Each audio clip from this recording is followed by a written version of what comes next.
RLDC will monitor the flow of load, generation and transmission. They will do the accounting, how much power, who has purchased, who has generated for each time block. The billing is done on a time block basis. Of course, now the computers have come that can be done very easily. That's not difficult. Earlier it used to be manual, so there was a big staff available who used to do that. But now everything can be done online basis. Then deviation charges for solar wind we will discuss separately, right? So this is the role of RPC. Basically, it is maintaining the stability of the grid. So we have seen now comes the CT. Central Transmission Utility main role is to plan the transmission system in the country. How much transmission lines have to be built, from which node to which node, from which station to which station, how the power will flow. But now, as I told you, India is moving towards GNA, then they will build the lines on their own, depending on the economic growth projected in each region. Which region is going to have more industries, which region will demand more power, which region is building more cities. So depending on that they will play. Otherwise, the main role of these people is to develop the transmission system and ensure that there is no problem in the availability of transmission connectivity between the generation and transmission. That is their main role. They don't build the transmission lines. They are a planning company only. Whatever they plan, based on that, bidding is done by a different company. Our transmission system is not that only Power Grid will bid. Bidding is done and people bid. I can bid, you can bid, you can bid. And if I am the cheapest, I can build that line and own it for 25 years. Earlier it was generator, now transmission is also there. The government of India is planning to privatize the distribution system also. What we are planning is, it is in an amendment bill in the parliament that there is a transmission line and power is flowing into that. So there are two components, content and carriage. Carriage is the line, content is the power. That is happening at 400 kV or 220 kV line. Somebody in one party is owner of 400 kV or 765 kV line and power is flowing off 10 people. Many people are connected on that line who are flowing the power. But this is being introduced at the distribution companies level also, 11 kV, 415 volt level also. And once it is cleared by the parliament, then we will be able to have choice of supplying the power to my home. As I have a choice, the power to select my mobile operator. I can buy from A company or B company. Similarly, we are going to have a choice of buying power from A company to B company. This will bring in more competition and more investment, which will reform the sector. This is what is going to happen in the. So this CTU cannot enter into the distribution business, cannot enter into sale of power. This is a planning body under POSOCO who is doing the major planning of the system. Central Electricity Authority, as I told you, is a technical body for the Ministry of Power. At the national level, they plan that how much generation capacity I will need from 5 years from now, 10 years from now. So they do the electricity planning depending on the economic growth given by a planning commission. They make the standard specifications for the power plant. That if I am building up a plant, what should be the voltage variation, frequency variation, steam parameters, what capacity and all that. So that is the role of this. And then they collect and record the data. Who is generating what and what are the problems. State Load Dispatch Center does the same function as RLDC but at a state level. Regional level, national level. Like in northern states, we have northern region, we have 5 states. J&K, Punjab, Haryana, Delhi, Rajasthan. So each state will have their own state load dispatch center who will monitor and balance the state grid. Because in state also there are certain industries who can buy power from anywhere else, which we call it open access. Not necessarily if I am an industry located in Haryana, I need to buy power from Haryana Discom. I can buy this power from Rajasthan Discom also, or I can buy power from Bombay also. So this is an open access which is granted. So this function is done by the state load dispatch center. He will allow you to buy power from anywhere. And anywhere he can go to the exchange, or he can go to PTC, or he can go to another trading company and he can buy power. State load dispatch center will monitor and balance the generation and flow of power at a state level. And then each state will give their input to the region RLDC, and each RLDC will give information to NLDC. And NLDC will monitor the flow of power at different levels. Clear?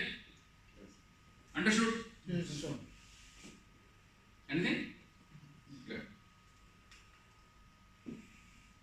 As we have CTU, we have STU. So they will plan the transmission system at the state level. So there is no confusion. The integration is started from the lower level to the upper level. So we have seen the roles and functions of various bodies who are in the grid and energy management, so that the generation, flow and consumption is in a coordinated manner, and we do not have any problem in the grid, because otherwise it can create chaos if the flow of power is interrupted. So now we will talk about the transmission system, how the connection happens and what are the codes available. So the connection code is that you have to submit an application to standard format to CTU as per CRC, as I told you, that if I am putting up a power plant in Delhi, I have to submit an application to CTU for connection. Or if my power is to be consumed only within state, I will go to an ST, state transmission. So this is how the issue, and the connection agreement has to be signed by the applicant seeking connectivity with the CTU and with the buyer. So this is the agreement which has to be signed.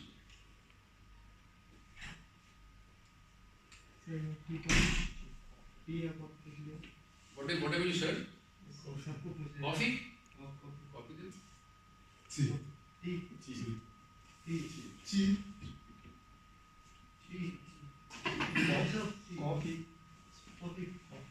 Coffee 2, tea 4.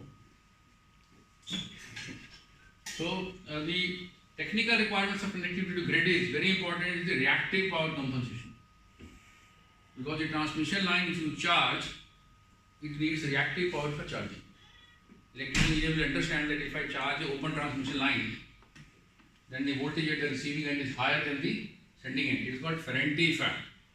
I don't know, whosoever is, I don't know, you are electrical engineer, he will understand it is called a Ferranti effect. If I charge a line at 400 kV, you will get 420 kV there, if the load is not proper there.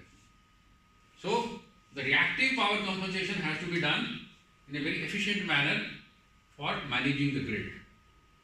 Then data and communication facilities on the PLCC. We have the flow, voltage, status of switches, status of transformer taps.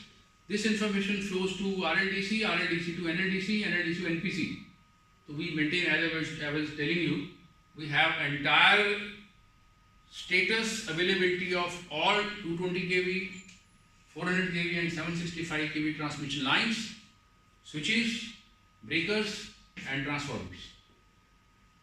Then recording instruments, safety, international connection to ISTS for supplying power to Bhutan, Bangladesh and Nepal, and schedule of assets of regional grid.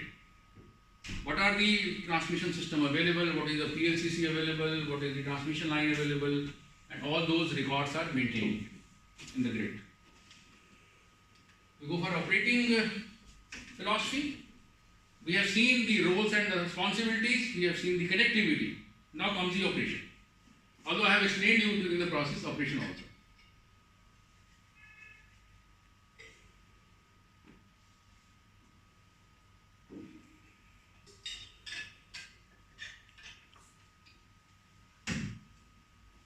Basically, it is a function of NLDC, RLDC and SLDCs for operation of the grid. Transmission lines are that way static equipments. They are not moving. But power is moving over them. Somebody is generating and power is flowing on the transmission lines, and transmission lines have to be available, they should not trip. If you get overloaded, they may get heated up.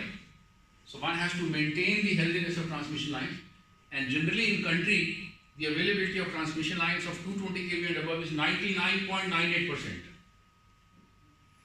And the philosophy, once we had a heavy blackout in 2008 2009 with the entire western and northern grid trip, and since then the critical transmission lines we have redundancy of n-2. That is the level of redundancy we are building.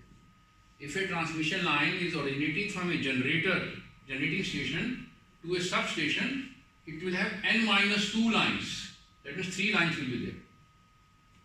So you can say that they are being loaded at 30% level. Other lines at 400 kV and above will have n-1 redundancy. That means they will have 2 transmission lines, so that the transmission lines do not trip. If they trip, then we are gone. n-2 for critical transmission lines and n-1 for other transmission lines at 400 kV and 765 kV. But at 220 kV and 132 kV, we have in some cases n-1 and some cases no redundancy. So these NLDC, RLDC, and then we have round the clock manning of control room at NLDC, RLDC and SLDC level, plant level, substation level by qualified and trained personnel.